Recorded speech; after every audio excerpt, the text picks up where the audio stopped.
ಶಿಡ್ಲಘಟ್ಟ ತಾಲೂಕಿನ ಬಶೆಟ್ಟಹಳ್ಳಿ ಹಾಗೂ ಸಾದಲಿ ಹೋಬಳಿಗಳಲ್ಲಿ ತಾಲೂಕು ಆಡಳಿತ ವತಿಯಿಂದ ಫವತಿ ಆಂದೋಲನ ಕಾರ್ಯಕ್ರಮವನ್ನು ಹಮ್ಮಿಕೊಂಡು ಕಂದಾಯ ದಾಖಲೆಗಳಾದ ಪಹಣಿಗಳಲ್ಲಿ ಮರಣ ಹೊಂದಿರುವ ಖಾತೆದಾರರ ಹೆಸರಿನಲ್ಲಿ ಇರುವ ಖಾತೆಗಳನ್ನು ವಾರಸುದಾರರ ಹೆಸರಿಗೆ ಖಾತೆ ಮಾಡಿಸಿಕೊಳ್ಳಲು ಸೂಕ್ತ ದಾಖಲೆಗಳನ್ನು ಗ್ರಾಮಾಡಳಿತ ಅಧಿಕಾರಿಗಳಿಗೆ ಅಥವಾ ರಾಜಸ್ವ ನಿರೀಕ್ಷಕರ ಬಳಿ ಕೊಟ್ಟರೆ ನಿಮ್ಮ ಮನೆ ಬಾಗಿಲಿಗೆ ಬಂದು ಈ ಪೌತಿ ಖಾತೆಯನ್ನು ಮಾಡಿಕೊಡುತ್ತಾರೆ.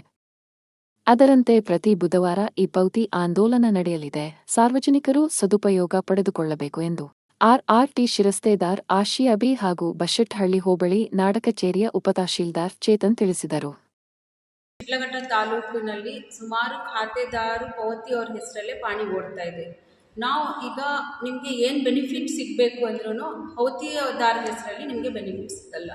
ಹಾಗಾಗಿ ನೀವು ಎಲ್ಲರೂ ನಮ್ಮ ಹತ್ರ ಕೋಆರ್ಡಿನೇಟ್ ಮಾಡಿಕೊಂಡು ಯಾರ್ಯಾರು ಪವತಿ ಆಗಿದ್ದಾರೆ ಅವ್ರದ್ದೆಲ್ಲ ಡೆತ್ ಸರ್ಟಿಫಿಕೇಟು, ವಂಶವೃಕ್ಷ, ಮತ್ತು ಒಂದು ಫ್ಯಾಮಿಲಿಯಲ್ಲಿ 4-5 ಜನ ಮಕ್ಕಳು ಇರ್ತಾರೆ, ಒಬ್ಬರ ಹೆಸರಿಗೆ ಖಾತೆ ಮಾಡಬೇಕಾಗುತ್ತೆ.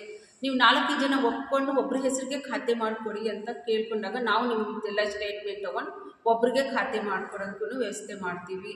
ಮತ್ತು ಸುಮಾರು ಡೆತ್ ಸರ್ಟಿಫಿಕೇಟ್ಸು ಅಷ್ಟೇ, ಮರಣ ಪ್ರಮಾಣ ಪತ್ರ ಮರಣ ಹೊಂದಿ ಸುಮಾರು 50 ವರ್ಷ 60 ವರ್ಷ ಆಗಿರುತ್ತೆ. ಆದರೆ ನೀವು ಡೆತ್ ಸರ್ಟಿಫಿಕೇಟ್ ತೊಗೊಂಡಿರಲ್ಲ, ಕೆಲವ್ರ ಹತ್ರ ಡೆತ್ ಸರ್ಟಿಫಿಕೇಟ್ ಲಭ್ಯ ಇರೋದಿರಲಿಲ್ಲ. ಆದ್ದರಿಂದ ನೀವೇನು ಮಾಡಿ, ನಮ್ಮ ಗ್ರಾಮ ಸಹಾಯಕರು ನಮ್ಮ ವಿಲೇಜ್ ಅಕೌಂಟೆಂಟು ಮತ್ತು RI ಮುಖಾಂತರ ಒಂದು ಮಹಜರ್ ಮಾಡ್ತೀವಿ. ಮನೆ ಹತ್ರ ಬಂದು ನಿಮ್ಮೂರ ಹತ್ರ ಬಂದು ಮಹಜರ್ ಮಾಡ್ತೀವಿ. ಮಹಜರ್ ಮಾಡಿ ಡೆತ್ ಸರ್ಟಿಫಿಕೇಟು ಲಭ್ಯ ಇಲ್ಲದೆ ಇರೋ ಪಕ್ಷದಲ್ಲಿ ನಾವು ಮಹಜರ್ ಮೇಲೇನೂ ಖಾತೆ ಕ್ರಮ ಜರುಗಿಸೋ ಅವಕಾಶ ಇದೆ. ಆದರೆ ಸುಮಾರು 50 ಇಯರ್ಸ್ 60 ಇಯರ್ಸ್ ಆಗಿರಬೇಕು.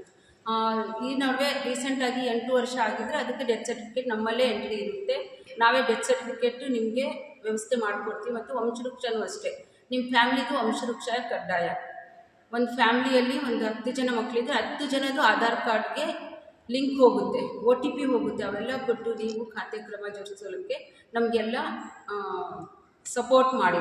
ನಾವು ನಿಮಗೆಲ್ಲ ನಿಮ್ಮ ಮನೆ ಬಾಗಿಲಿಗೆ ಬಂದು ಖಾತೆ ಮಾಡಿಕೊಡ್ತೀವಿ. ಈ ಥರ ಪ್ರತಿ ಬುಧವಾರ ಇಲ್ಲಿ ಈ ಥರ ಒಂದು ಪೌತಿ ಆಂದೋಲನ ಥರ ಮಾಡಿ ನಿಮಗೆ ಅನುಕೂಲ ಮಾಡಿಕೊಂಡು ಎಲ್ಲರೂ ಸಹಕಾರ ಮಾಡಿ. ಎಲ್ಲರೂ ಡಾಕ್ಯುಮೆಂಟ್ಸ್ ಕೊಟ್ಟು ಬನ್ನಿ, ಎಷ್ಟು ಜನ ಇದು ಬಂದಿದ್ದೀರಾ ಅವರೆಲ್ಲ ಬಂದು ಅಪ್ಲಿಕೇಶನ್ಸ್ ಒಬ್ಬೊಬ್ಬರಿಗೆ ಕೊಡಿ, ನಾವು ಎಂಟ್ರಿ ಮಾಡ್ಕೊತೀವಿ ಈ ಪೌತಿಯಲ್ಲಿ. ಮತ್ತು ನಿಮಗೆ OTP ಬರುತ್ತೆ, ದಯವಿಟ್ಟು OTP ಕೊಡಿ.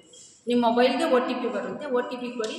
OTP ಮುಖಾಂತರ ನಾವು ಈ ಪೌತಿ ಆಂದೋಲನದಲ್ಲಿ ಅಪ್ಲಿಕೇಶನ್ ರೈಸ್ ಮಾಡ್ಕೊಂಡು ನಿಮಗೆ ಖಾತೆ ಕ್ರಮ ಜರುಗಿಸ್ಕೊಡ್ತೀವಿ. ಓಕೆ. ಸರ್ಕಾರದ ಎಷ್ಟೋ ಮಹತ್ವಾಕಾಂಕ್ಷೆ ಯೋಜನೆಗಳಲ್ಲಿ ನಮ್ಮ ಈ ಪೌತಿ ಕೂಡ ಒಂದು. ತಮಗೆಲ್ಲ ಗೊತ್ತಿದೆ, ಇವತ್ತು ನಾವು ಈ ಪೌತಿ ಖಾತಾ ಆಂದೋಲನ ಹಮ್ಮಿಕೊಂಡಿದ್ವಿ. ಏನು ಈಗ ಎಷ್ಟೋ ಸಂದರ್ಭಗಳಲ್ಲಿ ಇನ್ನೂ ಮರಣ ಹೊಂದಿರತಕ್ಕಂಥ ವ್ಯಕ್ತಿಗಳ ಹೆಸರೇ ಇನ್ನೂ ಓಡ್ತಾ ಇದೆ. ಅದನ್ನು ಅವರ ವಂಶಸ್ಥರಿಗೆ ವರ್ಗಾವಣೆ ಮಾಡೋದಕ್ಕೋಸ್ಕರ ಸರ್ಕಾರ ಒಂದು ಮಹತ್ವಾಕಾಂಕ್ಷೆ ಯೋಜನೆ ಹಮ್ಮಿಕೊಂಡಿದೆ, ಅದು ಈ ಪೌತಿ. ನಮಗೆಲ್ಲರೂ ಗೊತ್ತಿರೋ ಹಾಗೆ ಈ ಪೌತಿ ಅವ್ರು ಮಾಡಿಸ್ಕೋಬೇಕಾದ್ರೆ ಜಾಸ್ತಿ ಡಾಕ್ಯುಮೆಂಟ್ಸ್ ಏನು ಬೇಕಾಗಿಲ್ಲ. ಒಂದು ಅರ್ಜಿ, ಆಧಾರ್ ಕಾರ್ಡ್, ನಾಡ ಕಚೇರಿಯಿಂದ ಇಶ್ಯೂ ಮಾಡಿರ್ತಕ್ಕಂಥ ವಂಶವೃಕ್ಷ, ಮತ್ತು ಡೆತ್ ಸರ್ಟಿಫಿಕೇಟ್ಸ್, ಪಾಣಿಗಳು, ಇಷ್ಟನ್ನು ಸಬ್ಮಿಟ್ ಮಾಡಿ ಅವರು ನಮ್ಮ ಏನು ವಂಶಸ್ಥರಿರ್ತಾರೆ ಅವ್ರ ಹೆಸರಿಗೆ ಖಾತೆ ಬದಲಾವಣೆ ಮಾಡ್ಕೋಬೇಕಾಗಿದೆ.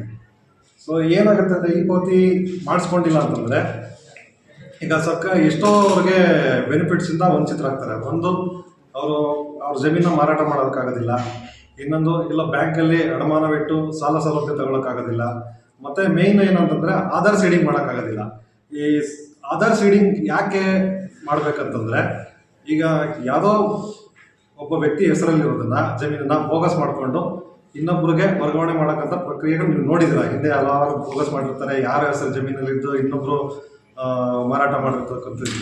ಆಧಾರ್ ಸೀಡಿಂಗ್ ಮಾಡಿದ್ರೆ ಅವರ ಜಮೀನನ್ನು ಅವರೇ ಮಾರಾಟ ಮಾಡ್ಬೋದು, ಅವರೇ ಅನುಭವಿಸ್ಬೋದು. ಬೇರೆ ಯಾರೋ ನಕಲಿ ದಾಖಲೆ ಸೃಷ್ಟಿ ಮಾಡಿ ಮಾಡೋದಕ್ಕಾಗೋದಿಲ್ಲ. ಈ ಒಂದು ಉದ್ದೇಶಕ್ಕೋಸ್ಕರನಾದ್ರೂ ಈ ಪೌತಿ ಮಾಡಿಸ್ಕೋಬೇಕು, ತಮ್ಮ ಈ ಪೌತಿ ಖಾತೆ ಬದಲಾವಣೆ ಮಾಡಿಸ್ಕೋಬೇಕು. ನಮ್ಮ ವಂಶಸ್ಥರು ಯಾರಿದ್ದಾರೆ ಅವ್ರಿಗೆ ಹಿಂದೆ ಮರಣ ಹೊಂದಿರ್ತಕ್ಕಂಥ ವ್ಯಕ್ತಿಗಳ ವಂಶಸ್ಥರನ್ನ ಅವ್ರ ಹೆಸರಿಗೆ ಖಾತೆ ಬದಲಾವಣೆ ಆಗುತ್ತೆ. ಆಮೇಲೆ ಮೇಯ್ನು ಇನ್ನೊಂದು ಏನಪ್ಪ ಅಂದರೆ, ಈಗ ಸರ್ಕಾರ ತುಂಬ ಸರಳೀಕರಣ ಮಾಡಿದೆ. ನಾನು ಮುಂಚೆನೇ ಹೇಳಿದಾಗೆ ಕೇವಲ 4-5 ಅರ್ಜಿ ಅಷ್ಟೇ. ಒಂದು ಫಾರಮ್ 19 ಬರುತ್ತೆ, ಅದನ್ನು ನಮ್ಮ ಅಧಿಕಾರಿಗಳೇ ನಿಮಗೆ ಕೊಡ್ತಾರೆ. ನೀವೇನು ತಾಲೂಕು ಆಫೀಸಿಗೆ ಬಂದಾಗಲಿ ಇಲ್ಲ ನಮ್ಮ ನಾಡ ಕಚೇರಿಗೆ ಬಂದಾಗಲಿ ತಗೊಳ್ಳೋಂಥ ಅವಶ್ಯಕತೆ ಇಲ್ಲ, ಅದನ್ನು ನಮ್ಮ ಅಧಿಕಾರಿಗಳೇ ಕೊಡ್ತಾರೆ. ಮುಂಚೆ ಏನಾಗ್ತಿತ್ತು, ನೀವು ಬಂದು ತಾಲೂಕು ಆಫೀಸ್ಗೆ ಬರ್ತಾಯಿದ್ರಿ, ಅಲ್ಲಿ ನೀವು ಖಾತೆ ಬದಲಾವಣೆ ಮಾಡಿಸ್ಕೊಳ್ಳೋಕ್ಕೆ ನೀವು ಓಡಾಡ್ತಾ ಇದ್ರಿ. ಆದರೆ ಈಗ ಸರ್ಕಾರ ಅಧಿಕಾರಿಗಳನ್ನೇ ನಿಮ್ಮ ಮನೆ ಬಾಗಿಲಿಗೆ ಕಳಿಸಿದೆ. ಆದ್ದರಿಂದ ಈ ಒಂದು ಆಂದೋಲನದ ಸದುಪಯೋಗ ಪಡ್ಕೊಂಡು ಸರ್ಕಾರದ ಈ ಮಹತ್ವಾಕಾಂಕ್ಷಿ ಯೋಜನೆಯನ್ನು ನೀವು ಯಶಸ್ವಿ ಮಾಡಬೇಕು ಅಂತ ನಿಮ್ಮಲ್ಲಿ ನಾನು ಕೇಳ್ಕೊತೀನಿ. ಎಷ್ಟು ಅರ್ಜಿಗಳು ಬಂದಿದೆ ಸರ್ ಇವತ್ತು ಇಲ್ಲಿವರೆಗೂ 21 ಸರ್ವೆ ನಂಬರ್ಗಳಿಗೆ ಅರ್ಜಿ ಬಂದಿದೆ. ಇನ್ನೂ ಹಲವಾರು ಬರ್ತಾ ಇದೆ. ಕೆಲವೊಂದು ನಮ್ಮ VAOs ಅಪ್ಲೋಡ್ ಮಾಡ್ತಾ ಇದ್ದಾರೆ. ಸೊ ನಾವು ಇವತ್ತೊಂದು 30ರಿಂದ 50 ಅರ್ಜಿಗಳನ್ನು ಎಕ್ಸ್ಪೆಕ್ಟ್ ಮಾಡ್ತಾ ಇದ್ದೀವಿ. ಡೆತ್ ಸರ್ಟಿಫಿಕೇಟ್ ಇಲ್ಲಾಂದರೆ ಏನು ಮಾಡ್ತೀರಿ ಸರ್? ಡೆತ್ ಸರ್ಟಿಫಿಕೇಟ್ ಇಲ್ಲ ಅಂದರೆ ಈಗ ಸಾಮಾನ್ಯವಾಗಿ 2000 ಇಸ್ವಿಯಿಂದ ಈ ಕಡೆ ಏನೋ ಡೆತ್ ಆಗಿರ್ತಾರೆ ಇದ್ದೇ ಇರ್ತದೆ. ಸೊ ಅದಕ್ಕಿಂತ ಮುಂಚೆ ಡೆತ್ ಆಗಿರ್ತಕ್ಕಂಥವ್ರಿಗೆ ಡೆತ್ ಸರ್ಟಿಫಿಕೇಟ್ ಇಲ್ಲ ಅಂದರೂ ಸಹ ನಾವು VA ಮತ್ತು RI ಅವರಿಂದ ಮಹಜರ್ ವರದಿ ಪಡೆದು, ಗ್ರಾಮಸ್ಥರಿಂದ ಹೇಳಿಕೆ ಪಡೆದು, ಅವ್ರ ಸಹಿ ತೊಗೊಂಡು, ಅವ್ರ ಮಹಜರ್ ತೊಗೊಂಡ್ಮೇಲೆ ವಂಶವೃಕ್ಷ ಕೊಡ್ತಾ ಇದ್ದೀವಿ. ವಂಶವೃಕ್ಷ ಕೊಟ್ಟ ಮೇಲೆ ನೀವು ಈ ಅರ್ಜಿ ಹಾಕ್ಕೊಂಡು ಖಾತೆ ಬದಲಾವಣೆ ಮಾಡಿಸ್ಕೋಬೋದು.